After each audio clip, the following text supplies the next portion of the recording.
Olá, amigos do Vestibulando, tudo bem? Na aula de hoje, nós vamos tratar dos chamados regimes totalitários, nazismo e fascismo. Para começar, vamos observar a crise mundial de 1929. Observe esta imagem. Uma fila de desempregados norte-americanos buscando amparo governamental durante a crise de 29. A crise de 1929 iniciou-se nos Estados Unidos da América após o declínio do chamado milagre americano. Quando acabou a Primeira Guerra Mundial, os Estados Unidos da América tornaram-se uma potência hegemônica. E aí iniciou-se o American Way of Life, caracterizado pelo consumismo e pela construção de grandes prédios. No final da década de 20, essa euforia norte-americana entra em colapso. É a chamada crise de 29. Observe o quadro. Crise de 29, primeira grande crise do capitalismo no século XX, caracterizado pela superprodução. As indústrias continuavam a produzir, no entanto, o consumo diminuiu em virtude do desemprego, especulação financeira e a queda da Bolsa de Nova York. A crise de 29, como os Estados Unidos da América já eram uma potência hegemônica, a crise começa nos Estados Unidos da América e se espalha por todo o mundo. Vamos observar as consequências desta crise. Observe o quadro. Efeitos da crise de 1929. Desemprego em massa, miséria e início da chamada economia dirigida. É o fim do liberalismo econômico, é o fim da liberdade econômica. Nos Estados Unidos da América, o início dessa economia dirigida será implantada por Franklin Delano Roosevelt, adotando o chamado New Deal. Vamos observar o que foi esta política econômica. Observe o quadro. New Deal, caracterizado pela intervenção do Estado nos assuntos econômicos, com o objetivo de recuperar a economia e fortalecer o capitalismo. O New Deal resulta no fortalecimento do Estado.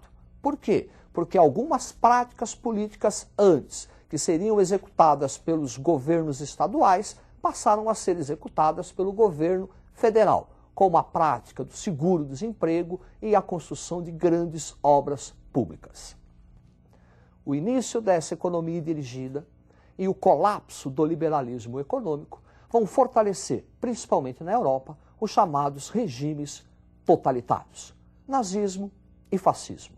Vamos observar os principais aspectos do totalitarismo. Observe o quadro. Totalitarismo, então, caracterizado pelo forte nacionalismo, militarismo, desenvolvimento da indústria bélica, regime antidemocrático, antiliberal, intervenção do Estado nos assuntos econômicos, e antimarxista. São regimes para conter o avanço da esquerda, o avanço do socialismo e frear as manifestações operárias. O primeiro grande regime totalitário vai surgir na Itália. É o chamado fascismo. Observe esta gravura. Benito Mussolini e uma frase famosa: tudo para o Estado, nada contra o Estado, ninguém fora do Estado. Daí o termo totalitarismo. A participação do Estado na vida do indivíduo é total. O regime fascista vai ser implantado na Itália em virtude de algumas causas, algumas consequências típicas do regime italiano. Observe. Fascismo italiano, caracterizado pela crise socioeconômica, por qual passava a Itália após a Primeira Guerra Mundial. Inflação, desvalorização monetária, desemprego, carestia. Tudo isso contribui para o avanço das ideias da esquerda, avanço do socialismo. Para conter esse avanço, os camisas negras, os fascistas italianos, no dia 28 de outubro de 1922, realizam a marcha sobre Roma em um golpe de Estado. A partir desse golpe de Estado, Benito Mussolini vai implantar o regime fascista, um regime caracterizado pela supressão das liberdades individuais. Observe no quadro.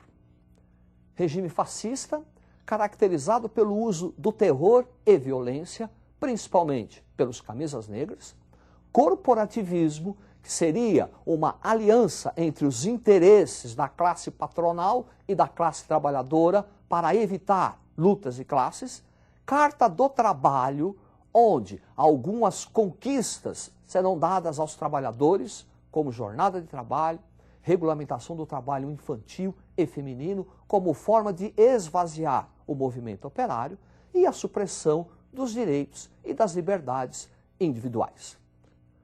Proibida a organização sindical e, portanto, as greves.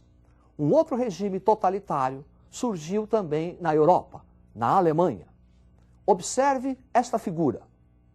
Adolf Hitler e o slogan da propaganda nazista: tu não és nada, teu povo é tudo. O nazismo surgiu na Alemanha também em virtude da crise financeira e econômica pós-Primeira Guerra Mundial. Observe a tela. Ascensão do nazismo, crise socioeconômica da Alemanha após a Primeira Guerra Mundial, reforçada pela crise de 1929, representou um avanço da esquerda alemã. Para conter esse avanço, a direita, o grupo conservador alemão, conseguiu a eleição de Adolf Hitler. Observe duas coisas. A primeira, o fascismo não tem nenhuma relação direta com a crise mundial de 1929. Os fascistas chegaram ao poder em 1922. Os fascistas chegaram ao poder através de um golpe de Estado, Marcha sobre Roma.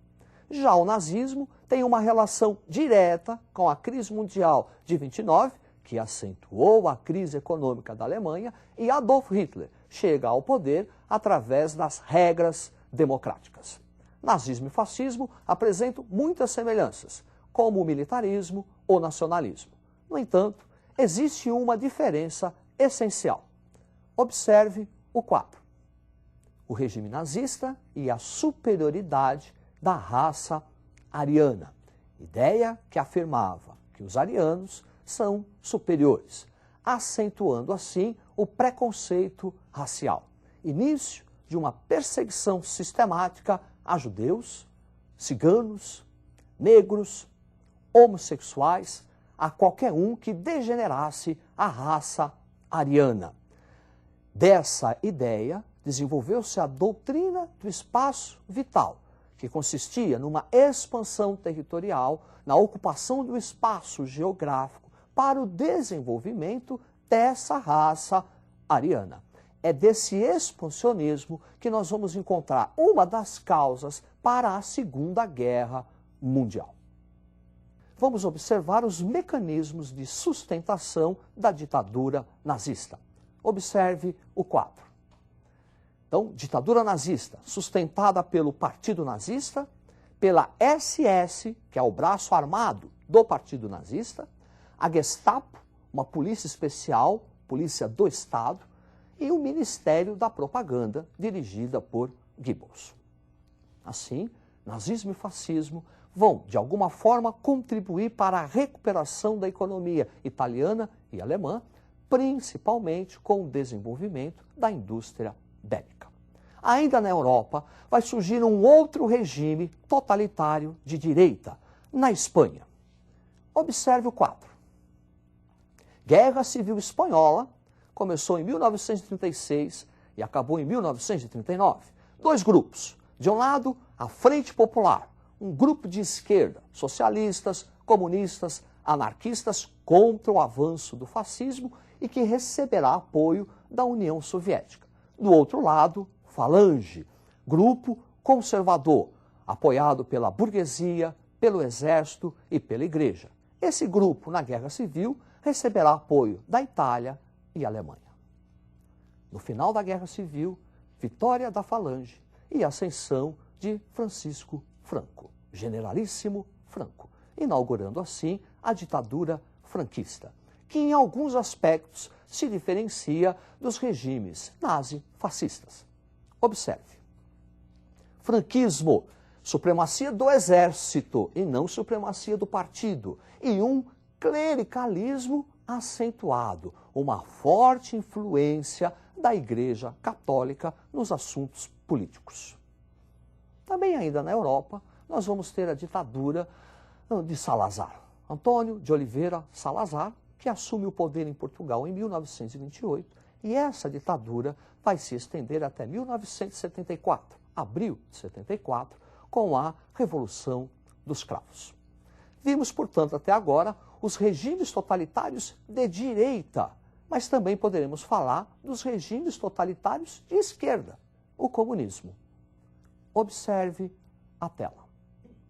Stalinismo, 1924, ascensão de Stalin ao poder com a morte de Lenin, até 1953, caracterizado pela edição dos planos quinquenais, que é a planificação da economia, projetos econômicos planejados pelo Estado por 5 anos. No stalinismo, forte domínio do Partido Comunista, monopartidarismo, burocracia, prática dos expurgos e perseguições aos opositores do regime, prática da censura e prática do terror. O stalinismo representa uma reviravolta no humanismo marxista, aquelas ideias antes defendidas por Lenin, todo poder aos sovietes. O Stalin subverteu todo poder ao Partido Comunista. Então, na aula de hoje, nós observamos a crise mundial de 29 e o reflexo dela, fortalecendo os chamados regimes totalitários, o nazifascismo, e também o regime de esquerda, o totalitarismo, o comunismo. É isso aí, estude bastante e até a próxima.